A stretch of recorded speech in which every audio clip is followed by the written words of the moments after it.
26 mai, c'est la guerre. 30 mai, encore plus. Une invasion d'acariens. Alors regardez au niveau de mes Myrmecia nigrocinta. C'est l'invasion d'acariens. Salut à tous, c'est Linko. Je vais vous expliquer un peu rapidement mon invasion d'acariens au niveau des Myrmecia surtout. Alors j'avais rajouté de la mousse. Est-ce qu'elle provient de là? J'en sais rien du tout. Mais en tout cas, il y en avait partout. Il fallait agir très rapidement. Le 31 mai, regardez, c'était pareil. J'avais nettoyé les façades internes, externes. Avec de l'eau, du citron. J'avais utilisé du bicarbonate de soude. Et une heure après, ça revenait partout, ça grouillait. Ça descendait au niveau des gigantiops. Et un peu sur tout mon meuble, j'envoyais balader. Alors, on est passé dehors. Coucou les petits poissons. J'ai mis les 2 mini-terras dehors. Alors il faisait beau, hein, on était autour des 22-23 degrés au soleil. J'en ai profité pour faire un beau nettoyage complet. Regardez ça, il y en avait un peu partout. Il y a des grains de sable, mais il y a surtout pas mal d'acariens. Le petit nid rouge et noir qui permettait de bien voir qu'il y en avait partout. Alors j'ai frotté toutes les surfaces au niveau de mes fourmis. Ça revenait toujours, il y en avait toujours qui apparaissaient. J'ai tenté, ouais, comme je vous disais, du citron et un peu de tout. Alors, une heure après, regardez au niveau du nid, il n'y avait déjà plus rien du tout. Donc ça, c'était bien, elles sont parties dans la nature, ça fait du bien. Après un gros nettoyage, j'ai remis des cuillères avec des colamboles. Donc ça, ils vont faire une compétition, vous allez voir la Myrmecia là qui va sauter. Tac. Donc des colamboles qui vont faire la compétition, ils sont détritivores également. Donc pour info, ça c'était plutôt des acariens détritivores, d'après ce que j'ai eu de mes informations. Ils sont rapides, donc ils vont pas sucer le sang des fourmis, des larves, tout ça. Mais en tout cas, elles les embêtent et ça peut être négatif pour le développement. Donc là, au 1er juin, manière forte. Après plusieurs nettoyages, hein, toujours quelques acariens un peu partout. J'ai opté pour du taurus. Donc, alors du taurus, c'est quoi? C'est une substance qui contient des acariens. Vous allez me dire, c'est un peu bizarre, mais c'est des acariens qui vont manger les acariens. Voilà, donc après avoir mangé, ils vont disparaître car ils n'auront plus à manger. Ici, vous voyez en zoomant, on voit ici sur les parois, hein, ça grouille encore. C'était vraiment très embêtant. J'étais à 2 doigts de tout jarter dehors. Bon, il y en avait partout, hein, sur les parois internes, externes, au niveau du tube de fondation. Je voyais la gine qui se frottait, on voit les ouvrières qui se grattent souvent. Donc elle devait être bien ennuyée, je pense, hein. J'ai perdu d'ailleurs une ouvrière qui s'est noyée dans le liquide sucré. Est-ce que c'est à cause de ça ou pas? J'en sais rien.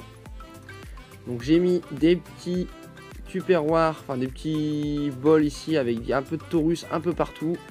J'en ai mis dans les ADC de chaque espèce. Donc il n'y en avait pas trop dans les ADC des autres espèces, hein. J'en voyais pas, j'en voyais surtout sur le meuble en bois ici, on arrivait bien à les voir. Dans les ADC j'en voyais pas, bon il devait certainement y en avoir, hein, mais c'était surtout concentré au niveau des 2 terrariums. Terrarium entre guillemets, hein, les deux là. Donc ceux-là je les ai blindés de taurus. Et j'ai fait un gros nettoyage 1 semaine ou 2 après, on va dire. Voilà, je les ai laissés tranquilles. J'ai arrêté d'humidifier tous mes nids pour baisser un peu l'humidité. J'ai arrêté le nourrissage en protéines, liquide sucré avec parcimonie.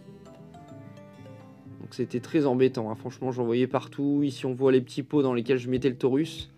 On voit quelques petites bébêtes, regardez sur la surface ici qui bouge. Donc ça, c'est les bons acariens qui vont venir attaquer les autres apparemment.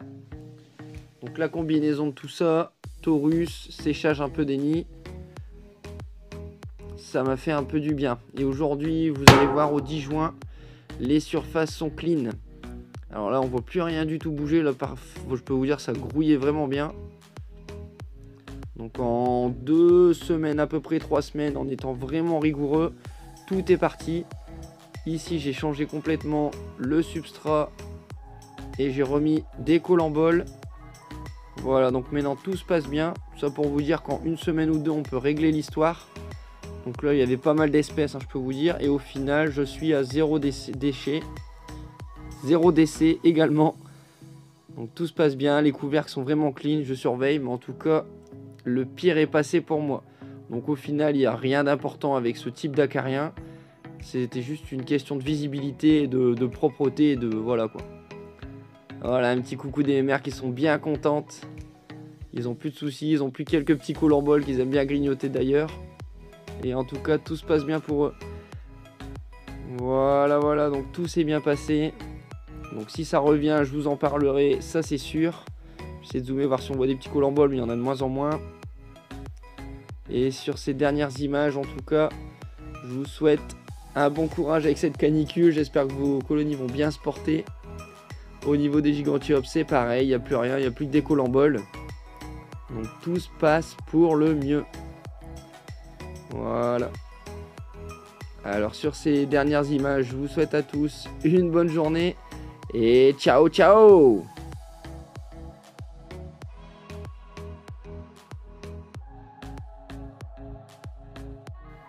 J'ai laissé quand même les petits pots avec le Taurus. Ça n'a pas l'air de vivre là-dedans, mais je vais les laisser encore une semaine ou deux, on sait jamais. Allez, ciao!